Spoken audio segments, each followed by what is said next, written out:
හොඳයි අපි ඉන්නේ මේ දණ්ඩුව ප්‍රදේශයේ සුන්දර පරිසරයේ ඉඳ ගන්න ඔබත් අප සමග එක්කන්න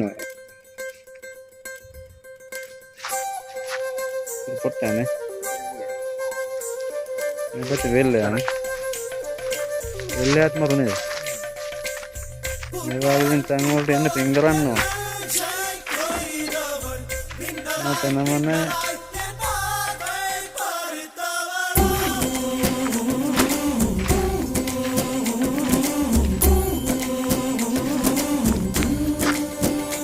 දෙදුර ජලාශයෙන් එන එළමාර්ගයක්